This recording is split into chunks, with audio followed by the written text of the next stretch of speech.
अस्सलाम वालेकुम।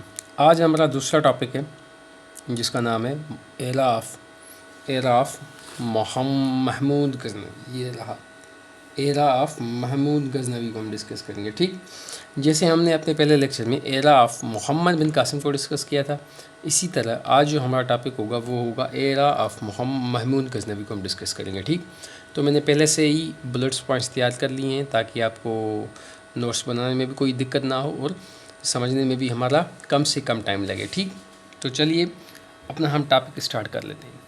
तो सबसे पहले हम देख लेते हैं कि ये जो महमूद गज़नवी है, ये महमूद गज़नवी कहाँ से आया, कैसे आया और ये कैसे सुल्तान बन गया। ठीक, तो उस सबसे पहले हमें देखना पड़ेगा खुरासान रियासत को। यहाँ पर मैंने लफ्ज़ लिखा है खुरासान रियासत। कौन सी रियासत? खुरासान रियासत। ये खुरासान रियासत आज की डेट में जो हमारा सेंट्रल एशियन कंट्रीज़ हैं, जिनको हम उर्दू में क्या कहते हैं, वस्ती एशियाई ममालिक। ठीक, आज का जो सेंट्रल एशियन कंट्रीज़ है, वहाँ पर किसी दौर में वहाँ पर एक रियासत हुआ करती थी जिसका नाम था खुरासान रियासत। क्या नाम था? खुरासान रियासत कहा करते थे। उस रियासत के अंदर एक जनरल था जिसका नाम था अलप्तगिन। क्या नाम था? अलप्तगिन उसका नाम था। ये अलप्तगिन क्या करता है, ये इस खुरासान रियासत का एक जनरल था, लेकिन ये बगावत कर फिर क्या करेगा, एक अपनी अलग रियासत कायम करता है जिसका नाम रखता है करगिस्तान रियासत। यानी कि अलप्तगिन क्या करेगा, अलप्तगिन क्या करता है, अपनी खुरासान रियासत से बगावत करके अपनी एक अलग रियासत बनाता है। ठीक, और कहाँ पर बनाता है? तो आज की डेट में जो हमारा सेंट्रल एशियन कंट्रीज़ हैं उनमें से एक मुल्क है जिसका नाम है करगिस्तान। तो उसी करगिस्तान के अंदर अपनी रियासत कायम करेगा। ठीक, ये बात क्लियर हो गई। खुरासान एक रियासत थी जिसका एक जनरल था जिसका नाम था अलप्तगिन। उसने अपनी रियासत खुरासान से बगावत कर एक अलग रियासत बनाई। कहाँ पर बनाई? तो आप कहेंगे करगिस्तान पर बनाई। ठीक, पहली चीज़ तो ये हो गई। दूसरी चीज़, ये अलप्तगिन जो था ना, इसकी कोई औलाद नहीं थी। ठीक है, इसको कोई औलाद नहीं था। तो फिर इसने क्या किया, इसने एक ग़ुलाम को ख़रीदा जिसका नाम था सुबुक्तगिन। इसने एक ग़ुलाम ख़रीदा जिसका नाम था सुबुक्तगिन। ठीक, उसको उसने एडॉप्ट किया और फिर उसी अपने ग़ुलाम को आगे जाकर इसने अपना दामाद बना लिया। ठीक, अब कुछ टाइम के बाद अलप्तगिन, जो कि करगिस्तान रियासत का क्या था, हुक्मरान था, वो आगे जाकर जब अलप्तगिन का इंतकाल होता है तो उसके इंतकाल के बाद सुबुक्तगिन, ये जो सुबुक्तगिन है, ये क्या बन जाएगा, ये हुक्मरान बन जाता है। अलप्तगिन के बाद कौन हुक्मरान बनेगा? सुबुक्तगिन बनेगा, जो कि इसका एडॉप्टेड आप कह सकते हैं सन भी था, ग़ुलाम भी था और दामाद भी बना आखिर में। ठीक, अब सुबुक्तगिन जब हुक्मरान बन जाता है तो ये क्या करेगा, ये सुबुक्तगिन क्या करता है, अपनी जो रियासत थी करगिस्तान पर महदूद थी ना, इसने सुबुक्तगिन ने अपनी रियासत को एक्सपेंड किया। क्या किया? एक्सपेंड करना शुरू किया। कहाँ तक? तो देखें, सुबुक्तगिन ने क्या किया, काबुल पर, कंधार पर और गज़नवी, इन तीनों इलाकों पर, अफ़गानिस्तान के ये जो तीन इलाके हैं, काबुल, कंधार और गज़नवी पर कंट्रोल हासिल कर लिया। ठीक, अब अपनी रियासत को इसने करगिस्तान से लेकर गज़नवी तक फैला दिया। आगे बात समझ में?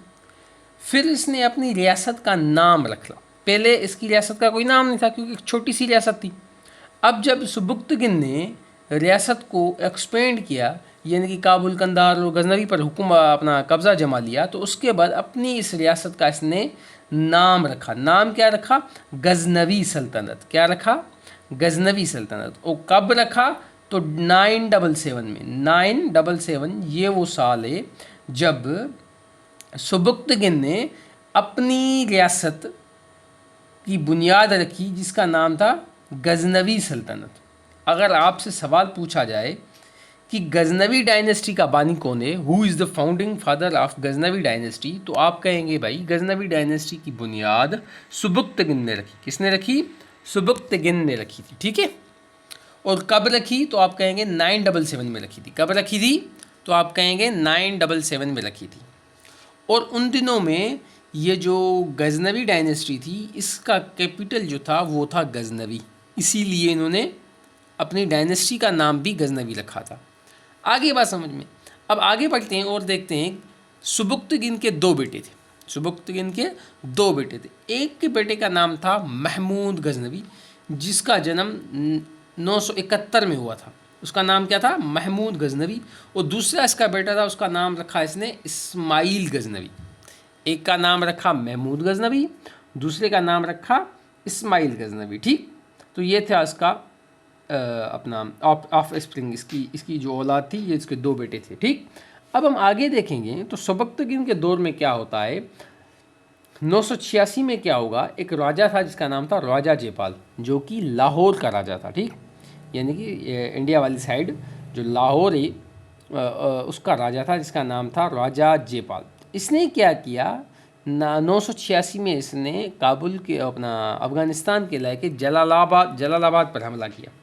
कहाँ पर हमला किया? जलालाबाद पर हमला किया, जो कि किसकी टेरिटरी थी? जो कि सुबक्तगिन का इलाका था। लेकिन सुबक्तगिन ने जवाबी कार्रवाई कुछ नहीं की और राजा जयपाल को कुछ नहीं कहा। ठीक, तो ये कभी कभी पूछ लेता है कि राजा जयपाल ने पहले कब हमला किया था, तो आप कहेंगे राजा जयपाल ने 986 में जलालाबाद पर हमला किया था। और राजा जयपाल कौन था, तो आप कहेंगे राजा जयपाल लाहौर का राजा था। ठीक, लाहौर और उसकी जो पस्किलदाई की ये सारे इलाके थे, पेशावर के पी के स्पेस की हुकूमत थी राजा जयपाल की। ठीक, फिर आगे चलकर 997 में क्या होता है, सुबक्तगिन का इंतकाल होता है और उसका जो बेटा है इस्माइल वो हुक्मरान बन जाएगा। और उस वक्त जो महमूद था ना, महमूद गजनवी, वो ईरान में मौजूद था। कहाँ पर मौजूद था? ईरान में मौजूद था। फिर अगले साल 998 में क्या होगा, महमूद गजनवी ईरान से वापस अफ़गानिस्तान आता है और अपने भाई से हुकूमत छीनकर खुद हुक्मरान बन जाएगा। कब? 998 में महमूद गजनवी अफ़गानिस्तान से वापस आता है, ईरान से वापस आकर अफ़गानिस्तान में आता है। ठीक, और अपने भाई से हुकूमत छीनकर खुद हुक्मरान बन जाएगा। आगे बात समझिए। अब यहाँ से एरा ऑफ महमूद गजनवी शुरू होगा। कहाँ से? एरा ऑफ महमूद गजनवी कहाँ से शुरू होगा? 998 से 1030 तक महमूद गजनवी का दौर चलेगा। ठीक, तो अगर मैं इस सारे ऊपर वाली चीज़ को कंक्लूड करूं तो मैं आपको बताऊं कि सबसे पहले क्या था, एक सेंट्रल एशिया में एक रियासत थी जिसका नाम था खुरासान रियासत। उसका एक जनरल था जिसका नाम था अलबतगिन। उसने अपनी खुरासान रियासत से बगावत कर अपनी एक अलग रियासत बनाई। कहाँ पर? किर्गिस्तान के अंदर। ठीक, फिर उसकी कोई औलाद नहीं थी तो उसने एक शख्स को अडॉप्ट किया जिसका नाम था सुबक्तगिन। वो सुबक्तगिन आगे चलकर उसका दामाद भी बनता है और फिर अलबतगिन के मरने के बाद सुबक्तगिन ही हुक्मरान बन जाएगा। जब सुबक्तगिन हुक्मरान बनता है तो वो अपनी रियासत को काबुल, कंधार और गजनवी के इलाकों पर एक्सपेंड करता है, रियासत को बड़ा करता है और अपनी रियासत का नाम रखता है। कब? 977 को, 977 में वो अपनी रियासत का नाम रखता है। नाम क्या रखता है? गजनवी डायनेस्टी, यानी कि गजनवी सल्तनत। और उन दिनों में गजनवी डायनेस्टी का जो कैपिटल शहर भी था वो भी क्या था? गजनवी ही कहलाता था। ठीक, और सुबक्तगिन के कितने बेटे थे मैंने आपको बताया? सुबक्तगिन के बुनियादी तौर पर दो बेटे थे। कौन से? महमूद गजनवी जिसका जन्म 971 में हुआ था और इस्माइल गजनवी। फिर आगे चलकर 986 में सुबक्तगिन की जब हुकूमत थी तो राजा जयपाल ने, जो कि लाहौर का राजा था, उसने जलालाबाद पर हमला किया, लेकिन सुबक्तगिन ने उसे कुछ नहीं किया, उसे जाने दिया। ठीक, उसके बाद जब सुबक्तगिन का इंतकाल हो जाता है 997 के अंदर, तो फिर उसका जो बेटा था इस्माइल वो हुक्मरान बन जाता है और तब महमूद जो था वो ईरान में मौजूद था। ठीक, फिर क्या होगा, अगले साल 998 में महमूद वापस आता है ईरान से और अफ़गानिस्तान पर अपनी हुकूमत कायम करता है, यानी कि अपने भाई से हुकूमत छीन कर खुद हुक्मरान बन जाता है। ठीक, अब यहाँ से हम डिस्कस करेंगे एरा ऑफ महमूद गजनवी। कब से? 998 से लेकर 1030 तक। अब हम डिस्कस करते हैं एरा ऑफ महमूद गजनवी। अब देखिए, ध्यान से देखें। अब ये जो हमारा एरा है महमूद गजनवी का, इसमें महमूद गजनवी पर ये इल्ज़ाम लगता है कि उसने हिंदुस्तान में बहुत ज़्यादा हमले किए। कितने हमले किए ये भी अक्सर सवाल पूछ लेता है कि भाई महमूद गजनवी ने हिंदुस्तान पर कितने हमले किए? तो आप कहेंगे महमूद गजनवी ने हिंदुस्तान पर टोटल 17 हमले किए। कितने किए? 17 हमले किए। उसमें उसने जो पहला हमला किया ना हिंदुस्तान पर, वो 1001 में था। कहीं कहीं पर 1000 भी देता है, कहीं कहीं पर 1000 का भी कहता है, लेकिन जो मोस्ट एक्यूरेट फिगर बताई जाती है वो कहा जाता है 1001 है। ठीक, अगर आपसे पूछा जाए ना पहला हमला कब किया था, तो आप कहेंगे 1001 में किया था। कहाँ पर किया? तो पहला हमला महमूद गजनवी ने पेशावर पर किया, पेशावर पर किया। ठीक, तो पेशावर का तब पेशावर किसके कंट्रोल में था? राजा जयपाल के कंट्रोल में था। आ गई बात समझ में? राजा जयपाल ये वही राजा है जिसने 986 में सुबुक्तगीन के दौरे हुकूमत में जलालाबाद पर हमला किया था। ये वही राजा है। ठीक, इसकी कहाँ पर? पेशावर पर भी हुकूमत थी। अब महमूद का जब दौर शुरू हुआ तो महमूद ने अपना पहला हमला जो हिंदुस्तान पर अपना पहला हमला किया वो कब किया? 1001 में किया। कहाँ पर किया? पेशावर में किया। तो यहाँ पर अब क्या होती है? पेशावर में जंग छिड़ जाएगी। किसके दरमियान? महमूद के दरमियान और राजा जयपाल के दरमियान। और ये जंग महमूद गजनवी जीत जाएगा और राजा जयपाल ये जंग हार जाता है। और हारने के बाद महमूद राजा जयपाल को अपना बंदी बना लेता है, कैदी बना लेता है। भाई क्या करता है? कैदी बना लेता है। और फिर राजा जयपाल का एक बेटा है जिसका नाम है आनंदपाल। नंदपाल था उसका एक बेटा, इसका नाम क्या है? आनंदपाल है। ठीक, आनंदपाल अपने बाप राजा जयपाल को छुड़वाने के लिए तावान देता है महमूद गजनवी को, जुर्माना अदा करता है, और उसके बाद राजा जयपाल को महमूद गजनवी छोड़ लेता है। और फिर कहा जाता है कि आगे चलकर राजा जयपाल ये बेइज्जती बर्दाश्त नहीं कर सकता, क्योंकि एक राजा होकर उसको किसी दूसरे राजा ने कैदी बना लिया, तो ये एक शर्म का मकाम होता है। तो फिर राजा जयपाल ने क्या किया? अपने आप खुदकशी कर ली। फिर राजा जयपाल ने क्या किया था? खुदकशी कर ली थी। ठीक, तो अब हम आते हैं अपने मुद्दे की तरफ। कितने हमले किए? 17 हमले किए। पहला हमला कब किया? 1001 में किया। कहाँ पर किया? पेशावर में किया। किसके दरमियान जंग हुई? महमूद और राजा जयपाल के दरमियान। राजा जयपाल को कैदी बना लिया गया, फिर उसके बेटे आनंदपाल ने जुर्माना अदा करके अपने बाप को रिहा करवाया, लेकिन राजा जयपाल ने शर्मिंदगी महसूस करते हुए अपनी क्या कर दी? खुदकशी कर ली अपने आप। ठीक, उसके बाद महमूद ने 1004 में भटिंडा पर हमला किया। कहाँ पर हमला किया? भटिंडा पर हमला किया। ठीक है, और फिर तीसरा हमला इसने किया भटिंडा पर इसने हमला किया। वहाँ पर एक अपना था बाजीराव की हुकूमत थी, उसको शिकस्त दी। किसको? बाजीराव को शिकस्त दी। ठीक, उसके बाद उसने 1006 में मुल्तान पर हमला किया और मुल्तान पर कब्जा कर लिया। 1006 में कहाँ पर हमला किया? मुल्तान पर। तब मुल्तान का हुक्मरान कौन था? अबू उल फतेह। क्या नाम था उसका? अबू उल फतेह।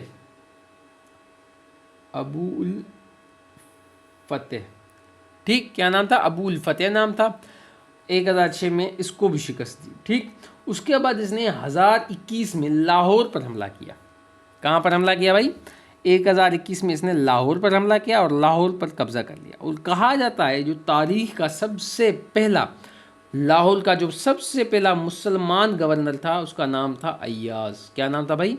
अय्याज। जब लाहौर पर महमूद ने हमला किया तो उसके बाद लाहौर पर जब महमूद का कब्ज़ा हो गया तो महमूद ने क्या किया? अपना एक गवर्नर जिसका नाम क्या था? अय्याज। क्या नाम था? अय्याज को अपना एज अ गवर्नर बिठाकर चला गया।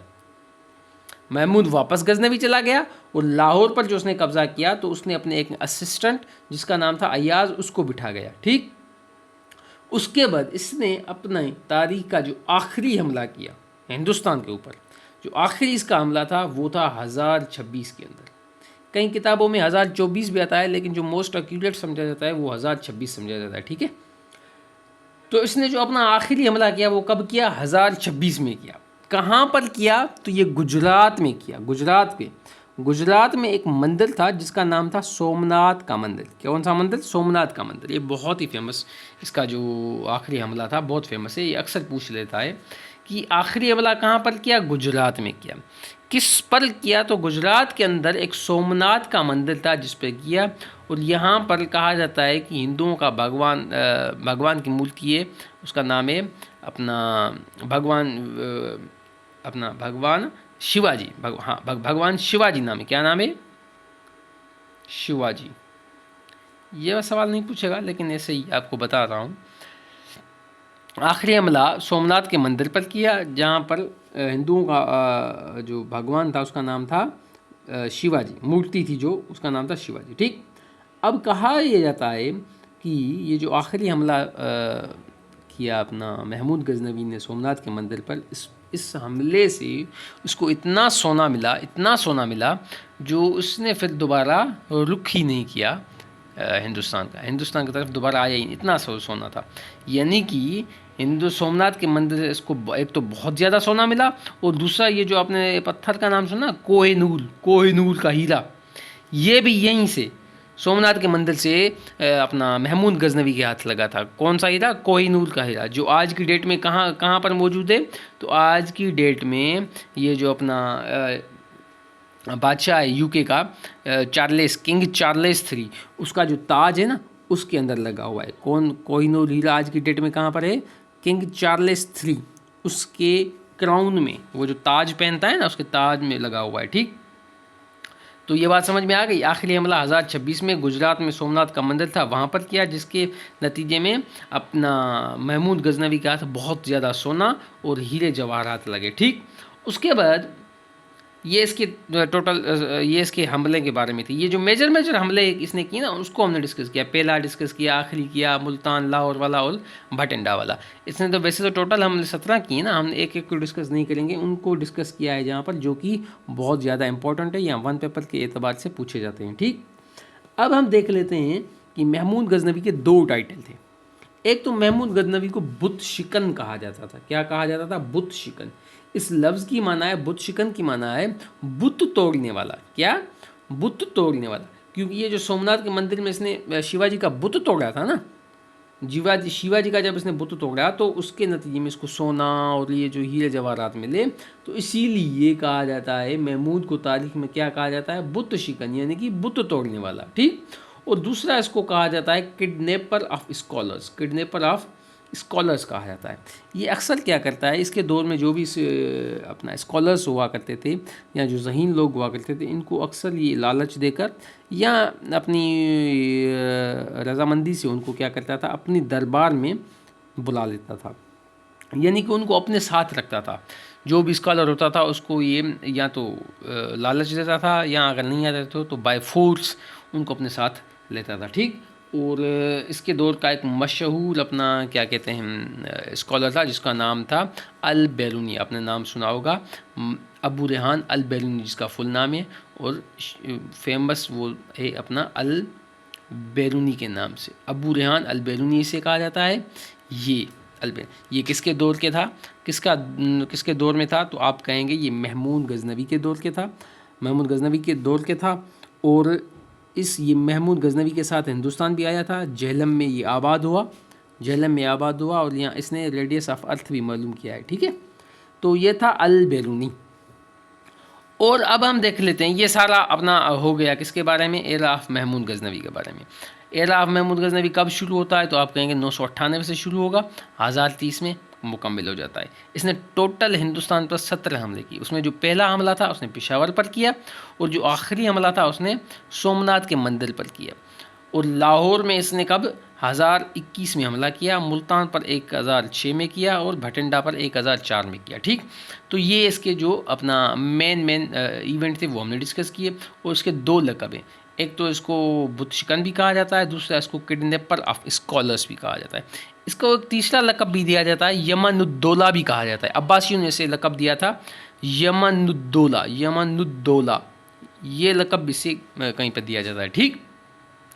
अब हम देख लेते हैं, इसके बाद एक हुक्मरान आता है। वैसे हम डिस्कस करना था एरा ऑफ महमूद गजनवी, जो हमने कर लिया है। ठीक। अब जाते जाते आपको ये बता दूं, तो ये जो गजनवी डायनेस्टी थी, इसमें एक सुल्तान आता है जिसका नाम है सुल्तान महमूद गजनवी, जो कि 1030 से लेकर 1040 तक रहता है।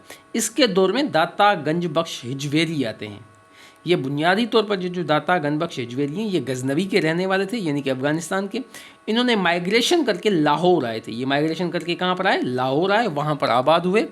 और ये पहले सूफ़ी बुज़ुर्ग थे, ये फर्स्ट सूफ़ी बुज़ुर्ग थे जो कि हिंदुस्तान आए। ठीक है, ये पहले सूफ़ी बुज़ुर्ग थे भाई जो कि हिंदुस्तान आए थे। और आज की डेट में इनकी जो मज़ार है वो भी लाहौर के अंदर ही मौजूद है। ठीक, तो ये था सुल्तान महमूद गजनवी के बारे में। अब आखिर में नाम एक लिख लें। आखिरी जो हुक्मरान था ना गजनवी डायनेस्टी का, उसका नाम था मलक खुसरो। क्या नाम था? क्या नाम था भाई? सुल्तान खुसरो मलिक। मलक खुसरो नहीं, सुल्तान खुसरो मलिक नाम था। सुल्तान खुसरो मलिक नाम। ठीक, ये अपना आखिरी हुक्मरान था। किसका? अपना गजनवी डायनेस्टी का।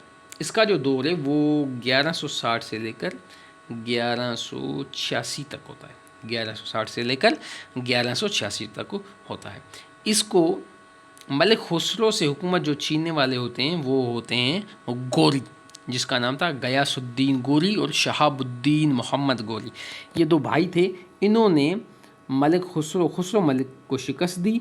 और शिकस्त कब दी? 1186 में शिकस्त देते हैं इससे। और फिर गजनवी डायनेस्टी का वहाँ पर ख़ात्मा होगा और एक नई डायनेस्टी जिसका नाम है गोरी डायनेस्टी, उसकी बुनियाद रखी जाती है। ठीक, किसकी? गोरी डायनेस्टी की बुनियाद रखी जाती है। तो ये जो गोरी वाला लेक्चर है हम इंशाअल्लाह कल कवर करेंगे। आज जो था हमारा ये सारा अपना एरा ऑफ महमूद गजनवी के बारे में था। और हमने रफली पूरी जो गजनवी डायनेस्टी है उसको भी ओवरव्यू कर लिया। ठीक, तो सी यू टुमारो। तब तक के लिए अल्लाह हाफिज़।